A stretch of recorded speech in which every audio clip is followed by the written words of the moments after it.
Welcome to TradeTheNBI.com. This is John. This report is for, the 11th, and we continue to rock and roll. So we described that we were looking for a little bit of weakness in the last couple of days based on falling steel. I mean, we weren't looking for anything dramatic, and in fact, all I was talking about was what? Oh, that's right, a return back to the yellow APM, which, let's put up a little info window, was 24.34. We get to 36.50. Close enough, and then we sort of return. Now you're starting to see a little bit of the shakeout fade off here. It hasn't reached a critical point at this particular stage, but we're in consolidation. We had the run up, and other people were looking for this, continuation breakout. Yeah, but we've pretty much stabilized right at the level. NQ doing exactly the same thing. Same cross, a little bit stronger with the orange and that cross at the same time. The difference is that the cyan is so far below zero, even getting up to zero now still doesn't present that much. Now the NQ broke below the yellow just for a fraction before turning back up, but needless to say, it was still an excellent short. Now we had this huge run up in the euro the other day simply because of that lovely report that the Chinese were going to stop buying treasuries, which they've tapered off for quite a while already.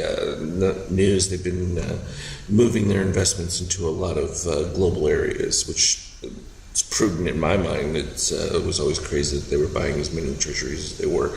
But they're also seeing the potential for inflation, so a scale back would be normal, just like everyone else.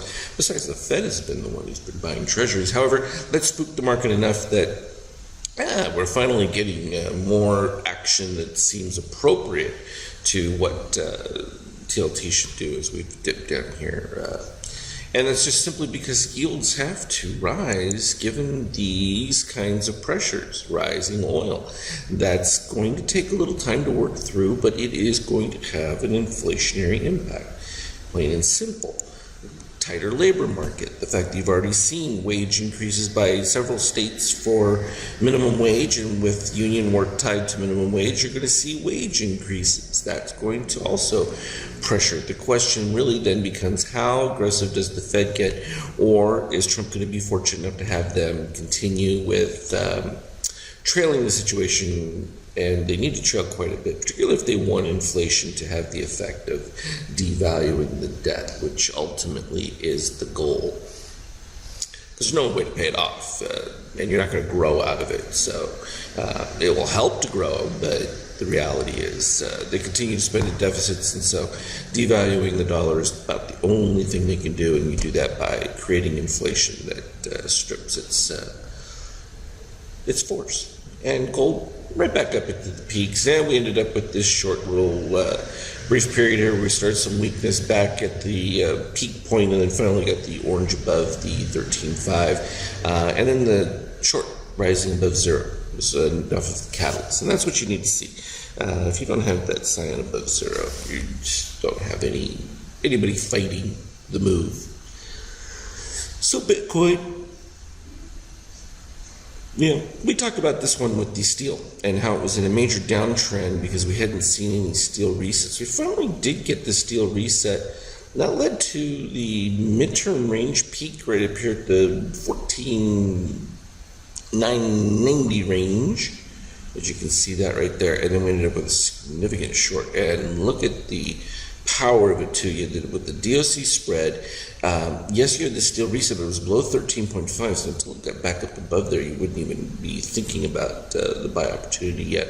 But I mean, I don't remember seeing a cyan jumping above 13.5. That was complete evisceration of any kind of long position, and I mean, the result was pretty dramatic here, all the way back to 12.8. And this is the problem with that fascination with the whole crypto run is. Now that you put these futures contracts up against them, you seriously have liquidity issues in a lot of these. And this is a 15-minute chart. I still can't even go to a tick chart because there just isn't enough data available to fill it up. And so as much as you get media hype not necessarily reflective in the actual trade. So, whole different story. So here's where we started up. We ended up the previous day with the start of the short setup, and it just continued until we came all the way down here. And then notice this again, no cyan, steel reset.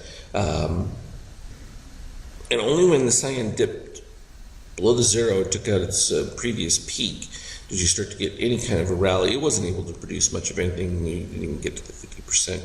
Reset completely right down at the bottoms. We were looking at the lows, and at that point, we ended up with a very attractive setup with that, though you didn't have a steel reset. It was still pretty high. You wouldn't expect much. I would have been expecting right around the 38% move. Sometimes you get right around the 23. And at that particular point, it kept going. It got to the 50%, and you got a modest steel reset. It really wasn't significant enough, though, to be exciting, but yet still it elevated price fairly decently. And we're just now getting, we had this one back over here that came in for the cross at a time where it was a little short revisit, and we expected a 50% on that particular type of move, and it did. What was interesting about this is that the no new lows with the falling high tends to have the draw of price up to the highs, which is exactly what happened. And then we've revisited. Now we're starting the opposite with the lows starting to rise. I would expect to see a drop down unless we get a full steel reset at that particular point. So neat to see those inverse relationships take place, and to be actually able to see them is I think pretty cool. For the fun of it, I thought we'd take a look at NBI Opus trade. Let me go ahead and do the performance report. And you get a view of that one. We'll see what the primary is. We're still just shy of that 2 million, still same 74%. We're at all-time equity highs, so the next trade may be enough to get us up over the 2 million number. Returns for the last couple of years, so it was more than double for 2017 over 2016, which was about closer to 2015. So it's kind of getting this little interesting every other year pattern, though for 2018 we're already almost, just slightly below where the entire year was, and that can be a little misleading because you can get some positive series of trades that were good runs and then a couple of in-betweens in there, but always worth looking at that just to see how that was trading and how effective it was, and it was not bad at all. So that's the long and the short of it for now. I think that we're still probably going to be trading modestly sideways to maybe a little bit up, unless I can get more of a cyan move from a daily. I think we're looking at an attempt for them to reset some of the overbought, and they're still a little ways away from that. So I think the volatility, though, is going to start to do what it has been, giving us a little bit broader ranges, which I think is a bit more interesting, is the appearance of some stocks being overbought and a little bit of rotation takes place. So, as always, trade well. Talk again later.